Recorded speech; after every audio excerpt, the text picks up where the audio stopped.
नमस्कार, बहुत स्वागत है आपका। हिंदी खबर देख रहे हैं आप। मैं हूं आपके साथ कीर्तिमान सिंह। लखनऊ से एक बड़ी खबर आ रही है, आपको बताते हैं 9 सीटों पर उत्तर प्रदेश उपचुनाव में भाजपा समाजवादी पार्टी बसपा ने ताकत झोंक दी। भाजपा और सपा के बीच कांटे की टक्कर है। चुनाव के लिए पोलिंग पार्टियां रवाना हो गई हैं। साथ ही साथ 20 नवंबर को 9 सीटों पर चुनाव होंगे। 23 नवंबर को चुनाव के नतीजे आएंगे। उत्तर प्रदेश में बुधवार को 9 विधानसभा सीटों पर उपचुनाव होने हैं, जिसमें भारतीय जनता पार्टी और समाजवादी पार्टी के बीच में जंग बताई जा रही है। इसे लोकसभा चुनाव के बाद पहली चुनावी जंग माना जा रहा है। वहीं बहुजन समाज पार्टी अपने दम पर सभी 9 सीटों पर चुनाव लड़ रही है। उपचुनाव में 90 उम्मीदवार मैदान में हैं, जिसमें सबसे ज्यादा 14 उम्मीदवार गाजियाबाद विधानसभा क्षेत्र से हैं, जबकि सबसे कम उम्मीदवार खैर, एससी और सीसामऊ विधानसभा क्षेत्र से 5-5 हैं।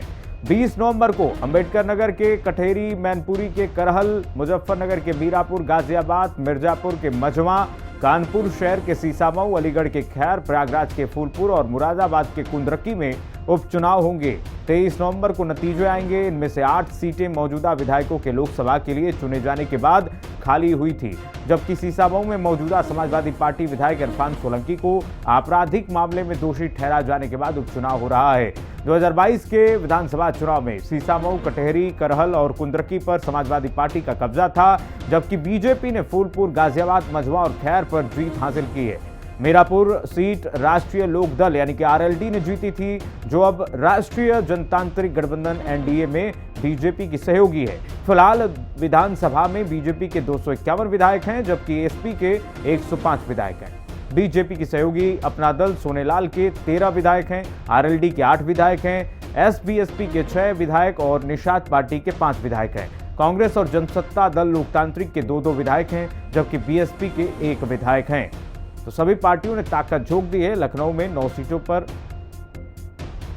जो तैयारी है, उसके लिए पोलिंग पार्टियां जो हैं रवाना हो गई हैं।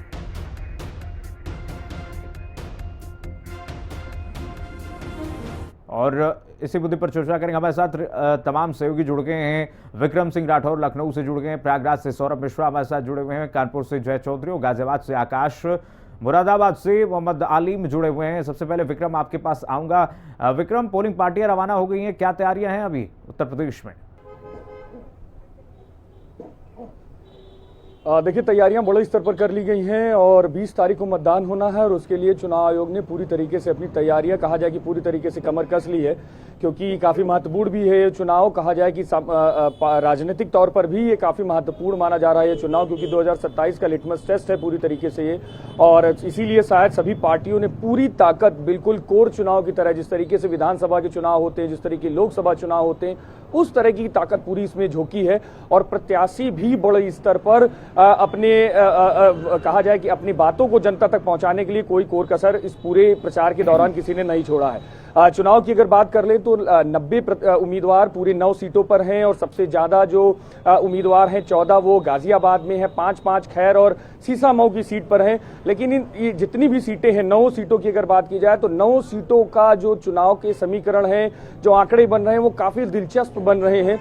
और उनमें सबसे ज्यादा अगर कहा जाए तो मीरापुर की सीट सबसे ज्यादा दिलचस्प है, क्योंकि अगर मीरापुर की बात की जाए, जहां पर अभी तक की आरएलडी के क्या विधायक था, आरएलडी के विधायक उस समय पर थे जब आरएलडी समाजवादी पार्टी के साथ थी और इस समय आरएलडी भारतीय जनता पार्टी के साथ है। और ऐसे में वहां पर बसपा की बात कर ली जाए, चाहे वो एआईएम की बात कर ली जाए, उनकी पार्टी की, आजाद पार्टी की बात कर ली जाए, समाजवादी पार्टी गठबंधन की बात कर ली जाए, सभी लोगों ने अपने प्रत्याशी वहां पर उतारे हुए हैं और काफी दिलचस्प मुकाबला मीरापुर में देखने को मिल रहा है। जातिगत समीकरणों के आधार पर कहे जाए या ध्रुवीकरण के आधार पर कहा जाए, पूरी तरीके से चुनाव बिल्कुल टक्कर का फंसा हुआ है। और वहीं पर कुंदकी की अगर बात हो, मुरादाबाद की सीट की, तो वहां पर भी जिस तरीके से 60% आबादी मुसलमानों की है, तो वहां पर भी भारतीय जनता पार्टी बड़े स्तर पर समाजवादी पार्टी को टक्कर दे रही है। इससे पहले की अगर सीट की बात की जाए तो समाजवादी पार्टी के प्रत्याशी ही वहां से विधायक थे। तो ऐसे में जब भारतीय जनता पार्टी ने इस बार अपना जो प्रत्याशी उतारा है,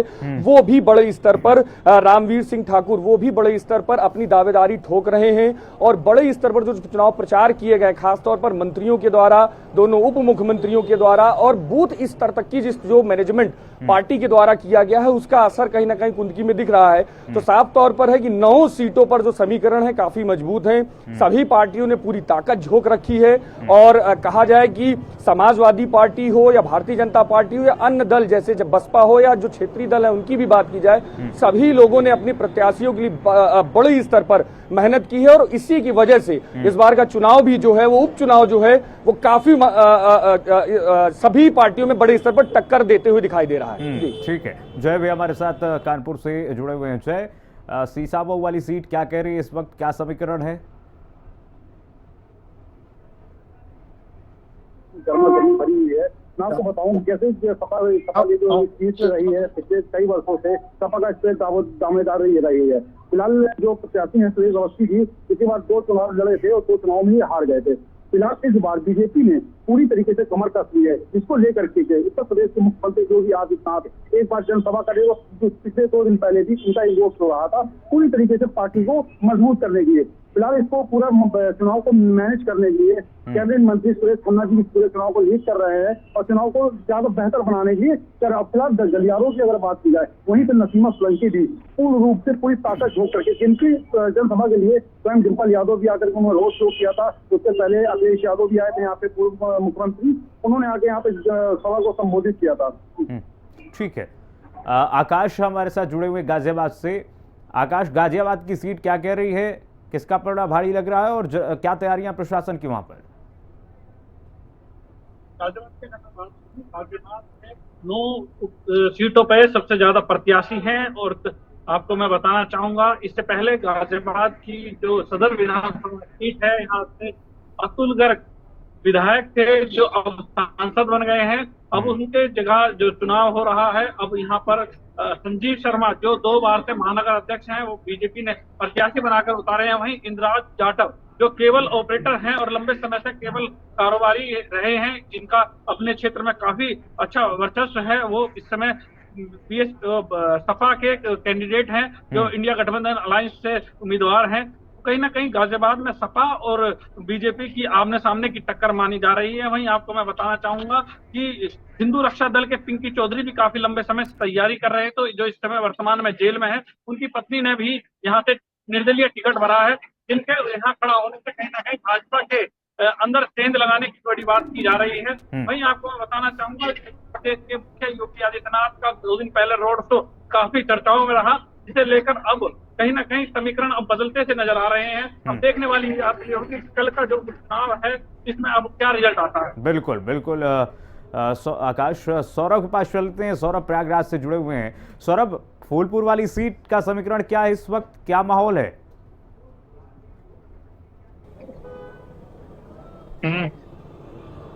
सौरभ, आपको आवाज मिल पा रही है?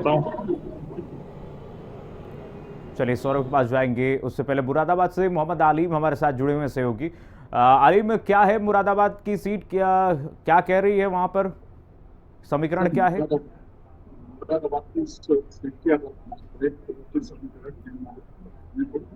क्या है कि भारतीय जनता पार्टी और समाजवादी पार्टी दोनों ही टक्कर में लगी हुई है और एक दूसरे पे अपनी मुस्लिम कार्ड खेलने पे लगे हुए हैं। क्योंकि मुस्लिम सबसे ज्यादा इस सीट पे मुस्लिम ही है, 60% मुस्लिम है और जो कि मुस्लिम को रुझाने में लगे हुए दोनों पार्टी के प्रत्याशी। अभी भी ये देखने वाली बात है कि समाजवादी पार्टी के प्रत्याशी हाजिर रिजवान है जो 3 शुरू से ही विधायक रहे हैं, तो उनकी जो रामवीर सिंह है भारतीय जनता पार्टी के प्रत्याशी वो 3री-4थी मरतबा आमने सामने हुए हैं। देखने वाली बात ये होगी कि हाजिर रिजवान इस बार उन्हें जीत का हार पिलाना चाहेंगे या फिर बीच में से छूट जाएगा साथ भारतीय जनता पार्टी का। सौरभ, फूलपुर वाली सीट क्या कह रही है, प्रयागराज में किस तरीके से अभी स्थिति है, समीकरण क्या है, माहौल क्या है, जरा बताइए दर्शकों को।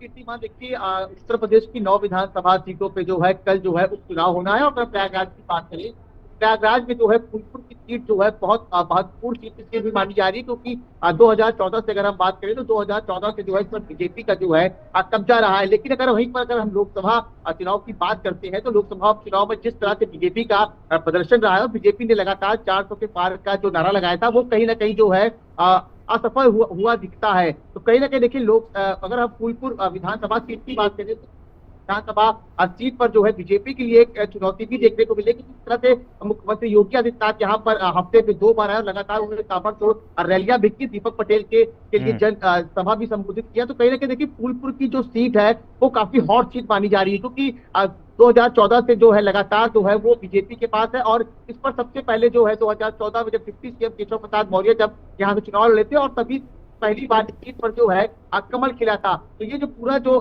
एरिया है वो कहीं ना कहीं देखिए डिप्टी सीएम का भी है। और साथ ही साथ हम आपको बता दें कि 4 लाख से ज्यादा जो यहाँ पर जो है मतदाता है। तो सबसे ये देखना दिलचस्प होगा कि इस बार जो 4 लाख से ज्यादा मतदाता है वो अपना जो है विधायक किसे चुनते हैं। क्या एक बार जो है कमल यहाँ पर फिर खिलता हुआ दिखेगा या फिर साइकिल दौड़ती हुई नजर आएगी? ठीक है सौरभ, आता हूँ आपके पास। विक्रम का रुख कर लेते हैं। विक्रम, चुनाव से ठीक पहले इस तरीके से समाजवादी पार्टी ने उठाया सवाल कि देखिए मुस्लिम महिलाओं के बुर्के को न हटाइए, भयभीत होती हैं महिलाएं, किस ओर संकेत करता है समाजवादी पार्टी का ये जो बयान है? देखिए, साफ तौर पर एक शब्द में कहा जाए तो पोलराइजेशन, ध्रुवीकरण किए जाने का प्रयास पार्टी के द्वारा किया जा रहा है। समाजवादी पार्टी का यह बयान, अखिलेश यादव का यह बयान साफ तौर पर ये क्लियर करता है कि पोलराइज किए जाने का प्रयास पूरी तरीके से किया जा रहा है। जैसा मैंने भी पहले बताया भी था, कई सीटें ऐसी हैं जिनमें डिसाइडिंग फैक्टर मुस्लिम वोटर्स हैं। माफ करिएगा, पूरी तरीके से मुस्लिम ये डिसाइड करेंगे कि कौन वहां पर जीतेगा, कौन हारेगा। और ऐसे में अगर समाजवादी पार्टी एक बड़ा संदेश पोलराइजेशन किए जाने के लिए दे सकती है तो साफ तौर पर है कि एक बड़ी जीत समाजवादी पार्टी हासिल कर सकती है। और यही कारण है कि समाजवादी पार्टी का ये बयान चुनाव की एग्जैक्ट एक दिन पहले आया, क्योंकि अगर इस तरीके का अगर ज्ञापन देना था या अगर इस तरीके की बातें करनी थी तो ये बातें पहले भी हो सकती थी और चुनाव आयोग को ये ज्ञापन पहले भी दिया जा सकता था। लेकिन इस चीज को रोका और रखा केवल इसीलिए गया कि जिस दिन पोलिंग होगी उसके एक दिन पहले चुनाव आयोग को ज्ञापन देकर एक बड़े स्तर पर पोलराइज किए जाने के लिए, ध्रुवीकृत किए जाने के लिए एक बड़ा संदेश दिया जा सके। चाहे वो कुंडकी की बात हो, मंझवा की बात हो जाए, अभी तक जिस तरीके से मैं मीरापुर की बात कर रहा था, इन सीटों पर बड़े स्तर पर मुस्लिम बाहुल्य क्षेत्र हैं और वहां पर अगर पोलराइजेशन होता है तो साफ तौर पर है समाजवादी पार्टी एक बड़ी लीड ले सकती है। तो इसलिए साफ तौर पर अखिलेश यादव का यह बयान पूरी तरीके से पोलराइजेशन के तौर पर देखा जा रहा है। जी बिल्कुल, पोलराइजेशन की तरफ देखा जा रहा है, क्योंकि संकेत आज बीजेपी ने भी घेर दिया है समाजवादी पार्टी को। देखिए, चुनाव से पहले इस तरीके से व्यवस्था पर सवाल उठाते हैं, इनका काम ही है व्यवस्था पर सवाल उठाना। आकाश के पास चल लेते हैं। आकाश, गाजियाबाद वाली सीट तो बीजेपी के लिए सेफ ही मानी जाती है, एक तरीके से गढ़ी भी माना जाता है। क्या है अभी गाजियाबाद की सीट पर किस तरीके से बीजेपी और समाजवादी पार्टी के बीच में टक्कर दिख रही है क्या?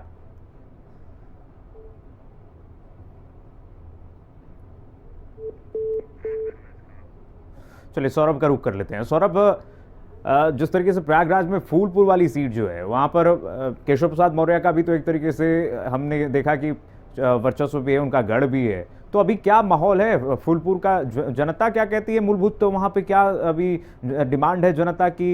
किन मुद्दों पर चुनाव लड़ा जा रहा है इस बार? देखिए, हमने जब अभी कुछ दिन पहले जब फूलपुर की जनता से बात किया था तो उनका साफ साफ कहना है कि हम उसी को जो है अपना वोट देंगे जो विकास करेगा। हालांकि थोड़ा बहुत विकास होता हुआ जरूर दिखा है, क्योंकि अगर हम दीपक पटेल की बात करें जो भाजपा से प्रत्याशी जिसको बनाया है बीजेपी ने, उनकी माता जी भी जो है लोकसभा सीट से उस एरिया की जो है फूलपुर एरिया की जो है वो सांसद रह चुकी है। तो कहीं ना कहीं देखिए दीपक पटेल को देखिए मैदान में उतारा है बीजेपी ने। और साथ ही साथ अगर समाजवादी पार्टी की हम बात करें, समाजवादी पार्टी ने भी जो 3 बार के विधायक रह चुके मुस्तफा सिद्दीकी को जो है वो मैदान में उतारा है। सीधी टक्कर आपको देखिए भाजपा और समाजवादी पार्टी में बिल्कुल भी देखने को मिलेगी। हालांकि अगल बगल की अगर बहुजन समाजवादी पार्टी की बात करें तो कहीं भी टक्कर में नहीं दिख रही है। कुल मिलाकर अगर बात करें, अगर साइकिल की बात करें और कमल की बात करें तो इन्हीं दोनों में काफी टक्कर देखने को मिल रही है। लेकिन देखिए, सबसे बड़ा दिलचस्प ये होगा कि 4 लाख वोटर है वहां पर, जिसमें कि 25% जो है ब्राह्मण है और उसके बाद जो है पटेल आते हैं। तो सबसे बड़ा फैक्टर क्या, पटेल फैक्टर क्या बीजेपी के साथ काम करेगा, ये सबसे बड़ी चुनौती जो है वो बीजेपी के लिए रहेगी। क्योंकि अगर हम बात करें लोकसभा चुनाव की, जब यहाँ से प्रवीण पटेल जब सांसद चुने गए थे तो बीजेपी जो है यहाँ पर बहुत ही कम मार्जिन से जो है वो फूलपुर का चुनाव जीता था। लेकिन लोकसभा सीट में, लोकसभा चुनाव की अगर हम बात करें तो लोकसभा में देखिए बीजेपी का जो परफॉर्मेंस था यूपी में बहुत खराब रहा है। उसी की तर्ज पर देखिए लगातार जो है योगी आदित्यनाथ जो है लगातार ताबड़तोड़ रैलियां करें, क्योंकि देखिए उपचुनाव, ये उपचुनाव नहीं है, ये 2027 का जो है वो सेमीफाइनल माना जा रहा है। तो यानी कि 2027 का भविष्य जो है ये उपचुनाव तय करेगा। बिल्कुल, ये लिटमस एक तरीके से कहिए कि टेस्ट भी है। आकाश के बाद चल लेते हैं। आकाश, मेरा सवाल ये था आपसे, गाजियाबाद की सीट जो है बीजेपी के लिए हमेशा से कहावत है कि ये सेफ सीट है, बीजेपी आश्वस्त रहती है कि जीत जाएगी यहाँ पर। क्या अभी माहौल क्या कह रहे हैं, गाजियाबाद का जनता क्या कह रही है, वहाँ पर जातीय समीकरण जरा समझाइए। देखिए, अगर मैं बताऊं गाजियाबाद सीट की, तो यहाँ पर जो पहले अतुल गर्ग यहाँ से बीजेपी विधायक थे, उसके बाद अब क्योंकि चुनाव में वो सांसद बन गए हैं, लोकसभा चुनाव में जो प्रत्याशी बनाए गए, तो वो सीट पर अब संजीव शर्मा जो 2 बार से महानगर अध्यक्ष, उन्हें प्रत्याशी बनाकर अब उतारा गया है। और उनके सामने इंद्राज जाटव जो सपा के कैंडिडेट हैं, अब उनके सामने उन दोनों की ही आपस में टक्कर मानी जा रही है। अगर मैं बात करूं यहाँ जातिगत समीकरण की, तो इंद्राज जाटव अपने समाज में एक बड़ा वर्चस्व रखते हैं और कहीं ना कहीं इस बार जो टक्कर देखी जा रही है वो इंदिरा जाटव से ही देखी जाती है, जबकि 13 प्रत्याशी तो इस समय गाजियाबाद सीट से चुनाव लड़ रहे हैं। साथ ही गाजियाबाद विधानसभा सीट पर जो बीजेपी के प्रत्याशी हैं, उन्हें कहीं ना कहीं सेंध लगाने में एक हिंदू रक्षा दल की जो पिंकी चौधरी की पत्नी है, वो भी कहीं ना कहीं सामने खड़ी हुई है, जो कहीं ना कहीं वोट काटने का काम इस पूरे मामले में कर रही हैं। तो अब देखने वाली बात ये होगी कि इस बार गाजियाबाद का क्या समीकरण बनता है। चलिए, आप सभी सहयोगियों का बहुत धन्यवाद तमाम जानकारी साझा करने के लिए, पल पल के अपडेट देने के लिए।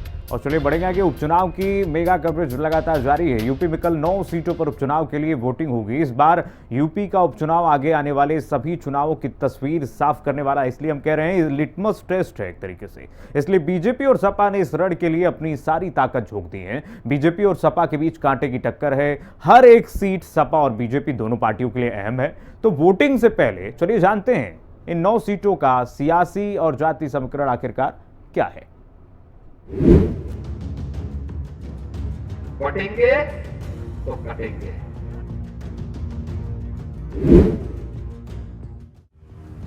लंबे इंतजार के बाद अब वो वक्त भी आ गया जब सभी की दिल की धड़कनें थम सी गई हैं, क्योंकि यूपी उपचुनाव के लिए वोटिंग होने वाली है। बटेंगे तो कटेंगे।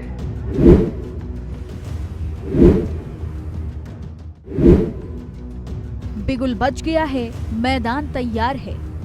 सभी पार्टियों ने अपनी पूरी ताकत लगा दी है और उपचुनाव के लिए यूपी की 9 सीटों करहल, कटेहरी, गाजियाबाद, खैर, मझवा, कुंदरकी, सीसामऊ, मीरापुर और फूलपुर पर वोटिंग बस होने ही वाली है। इसी के साथ उत्तर प्रदेश आजादी के बाद सबसे कठिन उपचुनावों का गवाह बनने जा रहा है। ये उपचुनाव नहीं है, ये रुख चुनाव है, जहां उत्तर प्रदेश के भविष्य का रुख तय होगा, क्योंकि इस बार का चुनाव बहुत कुछ साफ करने वाला है। चुनाव के नतीजे यूपी में विधानसभा चुनाव 2027 की राजनीतिक दशा और दिशा तय करेंगे। यही वजह है कि सपा मुखिया अखिलेश यादव और सीएम योगी आदित्यनाथ ने यूपी उपचुनाव को जीतने के लिए कोई कसर नहीं छोड़ी है। दोनों पार्टी के नेताओं ने जमकर प्रचार प्रसार किया है। रैली मीटर पर नजर डालें तो सीएम योगी ने अखिलेश यादव से ज्यादा रैलियां की हैं। किसने कितनी रैलियां की? सीएम योगी आदित्यनाथ ने 5 दिनों में 13 रैलियां और 2 रोड शो कर माहौल बनाया, तो वहीं अखिलेश यादव ने 13 जनसभाएं और 1 रोड शो किया। उपचुनाव की 9 सीटों पर 90 प्रत्याशियों के बीच मुकाबला है। सीधी टक्कर बीजेपी और सपा के बीच देखने को मिल रही है। सीएम योगी ने बटेंगे तो कटेंगे का नारा दिया, जिस पर पूरा चुनाव केंद्रित हो गया। सपा ने जवाबी हमले में एक रहेंगे तो नेक रहेंगे के पोस्टर चस्पा किए और तो और बटेंगे नारे को इतिहास का सबसे खराब नारा करार दिया। अब ये नारे कितने सफल होते हैं, ये तो वक्त ही बताएगा। बहनों और भाइयों, राष्ट्र से बढ़कर के कुछ नहीं हो सकता, कुछ नहीं हो सकता। और राष्ट्र तब सशक्त होगा जब हम एक रहेंगे, नेक रहेंगे, तभी नेक रहेंगे। बटेंगे तो कटेंगे। भारत के राजनीतिक इतिहास में और दुनिया के लोकतांत्रिक इतिहास में इतना खराब नारा किसी पार्टी ने नहीं दिया होगा। कांग्रेस ने उपचुनाव के मैदान से दूरी बनाई हुई है, तो वहीं मायावती ने अपने प्रत्याशी उतारकर अपने को इस चुनावी मैदान से दूर कर लिया है।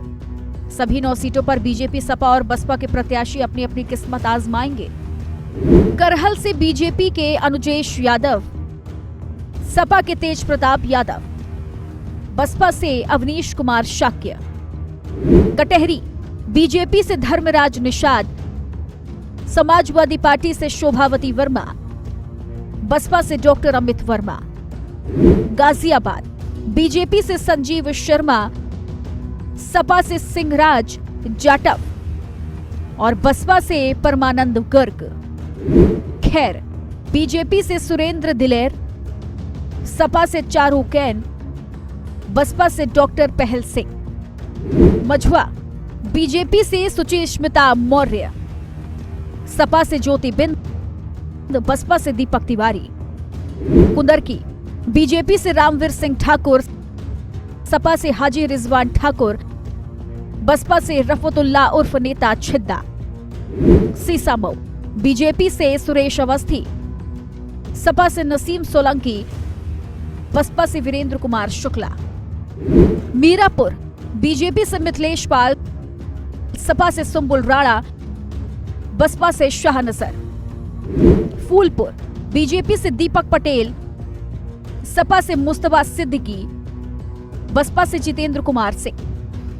फिलहाल सियासी माहौल गर्म है, सभी पार्टियों में धक-धक है, लेकिन ये धक-धक 23 नवंबर को ही शांत होगी जब चुनाव के नतीजे आएंगे। ब्यूरो रिपोर्ट, हिंदी खबर।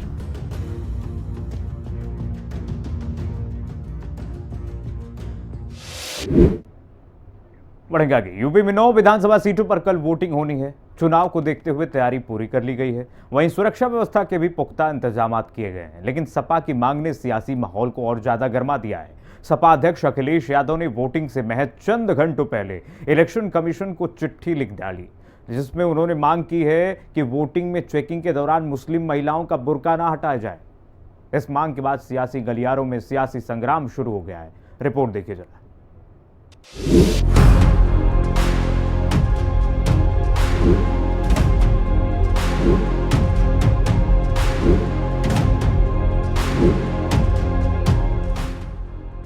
यूपी में उपचुनाव से पहले सियासत पूरी तरह से गर्मा गई है। मतदान में कुछ ही समय बचा है और ऐसे में सियासी हलचल तेज है। ऐसा इसलिए कह रहे हैं क्योंकि सपा अध्यक्ष अखिलेश यादव ने वोटिंग से महज चंद घंटों पहले इलेक्शन कमीशन को चिट्ठी लिखी और लिखा कि मुस्लिम महिला वोटरों की पुलिस चेकिंग पर रोक होनी चाहिए, क्योंकि वो चेकिंग से डर जाती हैं। इसके अलावा उन्होंने चिट्ठी में क्या कुछ खास लिखा, जानते हैं। यूपी में 9 सीटों पर होने वाले उपचुनाव को लेकर चिट्ठी, मुस्लिम महिला वोटरों की पुलिस चेकिंग रोकने की मांग, बुर्के वाली महिला वोटरों की पुलिस चेकिंग पर आपत्ति, पुलिस चेकिंग से भयभीत हैं मुस्लिम महिला वोटर, पुलिस को वोटरों की चेकिंग का अधिकार नहीं, सिर्फ मतदान अधिकारी को मतदाता पहचान पत्र जांच का अधिकार। सपा प्रमुख अखिलेश यादव की मांग के बाद सियासी संग्राम छिड़ गया। बीजेपी ने सपा को आड़े हाथों लेते हुए सपा पर जमकर निशाना साधा, साथ ही अखिलेश की मांग पर कई सवाल भी खड़े किए। पूरी तैयारियां हैं मतदान के लिए और भारतीय जनता पार्टी 9 की 9 सीटें जीतने जा रही है। इस तरह से दिग्भ्रमित है। संवैधानिक संस्थाओं पर इस प्रकार के प्रश्नवाचक चिन्ह लगाना उनका पुराना सगल रहा है।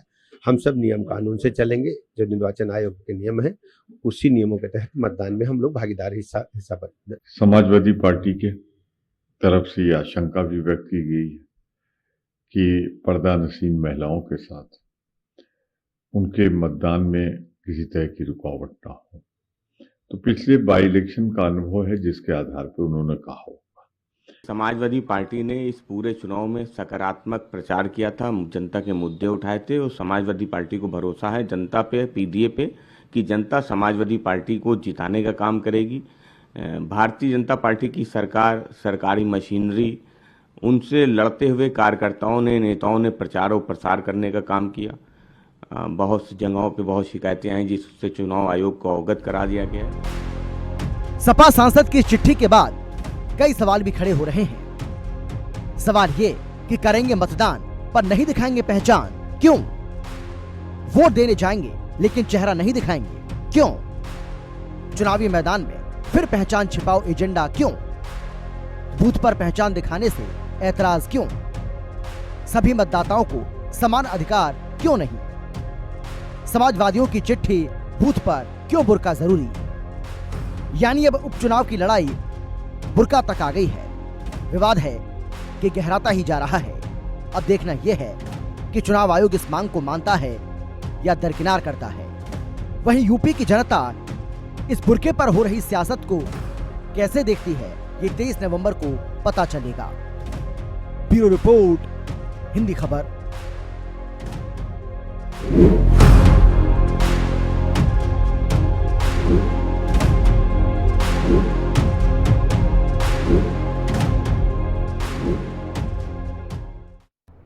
और चलिए फिलहाल के लिए बस इतना ही। खबरें लगातार जारी है, देखते रहिए हिंदी खबर।